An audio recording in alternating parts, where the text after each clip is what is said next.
What is your name, your major, and what year are you in? My name is Mary McCarty. I'm a freshman and my major is nursing. And what class are you presenting for today? English 1102. Okay, so what can you tell us about your paper or about what you're presenting? I'm presenting a paper that we wrote about a TV show or like an ad or anything like that, and I picked a Super Bowl ad. It's called Puppy Love. It's the one about the Budweiser puppy and the horse. The ad is kind of pushed towards like consumerism, like showing something so sweet and innocent to kind of get you to buy their product. So I'm Kristen Patterson. I'm an English and secondary education major with a concentration in TESOL, and I'm a senior. I'll student teach in the fall and graduate in December. And my major is also English and secondary ed, and I will also graduate in the fall. And my name is Brandy. For one of our classes, we decided to opt out of our paper and work on this journal. We took a bunch of our writings and our classmates' writings and compiled them and edited them to create this wonderful journal you see before you. It's got 2 to 3 articles or compilations from each of our classmates. I think that reading our peers' writings will influence how we write our papers, and it helps you think deeper and further about how you formulate sentences and how you think about editing. And so it helps today when I'm doing peer review and things like that with my peers. I'm Victoria Evans Cash. I'm a freshman and I'm going into liberal arts. I'm presenting Harlem, a literary analysis that I did like a couple of months back. Basically talking about like the figurative language and other things that, you know, kind of prove his point that dreams, like in the thesis it says dreams aren't meant to be put on hold. I think that I learned a lot just from analyzing Langston Hughes' work. Because this is Harlem, the dream deferred poem, it holds true like to me and like to my dreams, and you know how I can't really put them on hold and I have to just keep going. Hello, my name is Stephen Short. I'm an art history major and I am a junior about to be a senior. Well, this is all about Goya. He was a 19th century Spanish artist, and this is all about the divine order of things versus fear and vice. When Goya started as an artist, it was all about divine symbology and how everything was nice and orderly. And once, you know, he became deaf in his lifetime, and he lost a lot of commissions, and Napoleon came and invaded Spain. So he kind of lost his enthusiasm and went off into a dark tangent, and so we have all the black paintings here. Well, I'm an artist as well as an art historian, so personally, looking at his artwork definitely inspires me to go off onto these dark tangents sometimes, because we all have those experiences where we like to express those dark sides. So personally, he affects me, and academically, this was just a very rewarding project. Both the students and the faculty writing fellows put a lot of hard work into designing and responding to innovative projects that challenge what it means to write, compose, and think critically in disciplines from across the curriculum and across the campus.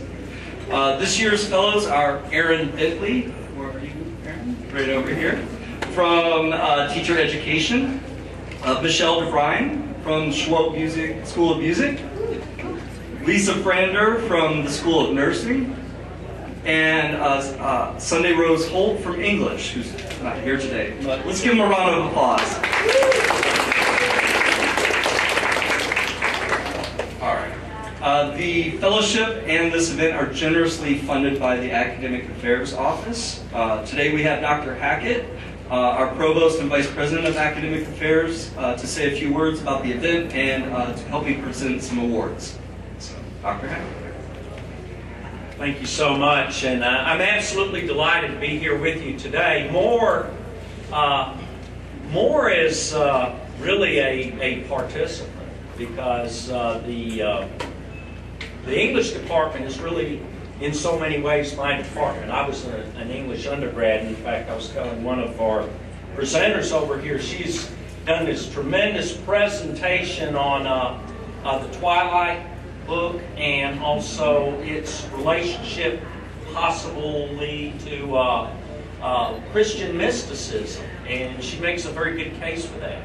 And I found that intriguing because way back in the day I wrote a paper about Tale of Two Cities and the symbolism about a breaking wine cask in the streets of Paris and the Christian communion ceremony. So, you know, as you look through literature, there's so much food for writing and thinking about the way we live, and these things are so important to us. Sometimes we lose sight about writing.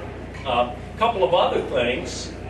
First, in my career, I taught English for really only 6 years, and then I moved into administration. And despite my many efforts at extricating myself from that and move back into teaching, I keep finding administration and management, those kinds of things, I guess, a theme of my life going forward.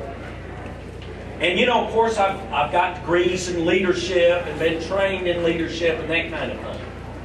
But what has prepared me more for the role of leadership than anything is my undergraduate degree right here. Because ultimately, leadership is about communication with other people, and not just one-way communication, but two-way communication.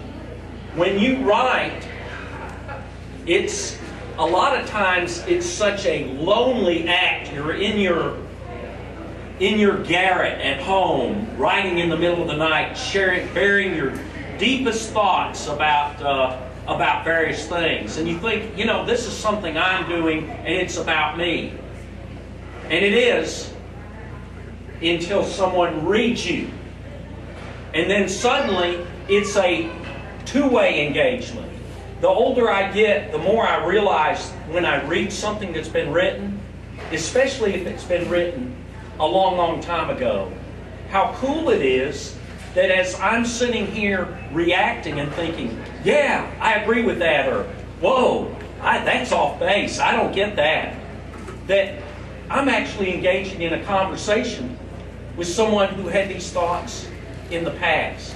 Somehow in a quantum physics way, that is very cool. That is one of the coolest things about reading and writing and communicating. So wanted to talk a little bit before we move to the best part, which is the awards that Elliot is presenting today, is that this began really out of a QEP initiative, Quality Enhancement Initiative.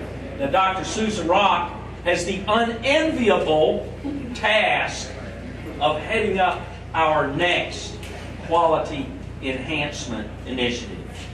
But if this is any indication of what a successful collaboration throughout the university can do to bring together the different colleges, the different disciplines, in a forum where we can discuss things as wide as popular culture and Christian mysticism, then I think we're headed on the right track. Anyway, to those of you who are presenting here, both faculty fellows and student writing fellows, everyone who's involved in this event, this is just a tremendous, tremendous event. I appreciate the library letting us do this in this forum venue that I think Dr. Owen and I were talking about. This is, incidentally, my father taught here.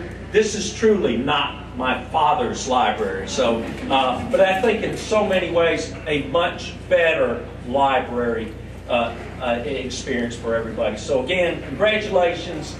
Thank you, Elliot, for inviting me again. I just think this is tremendous.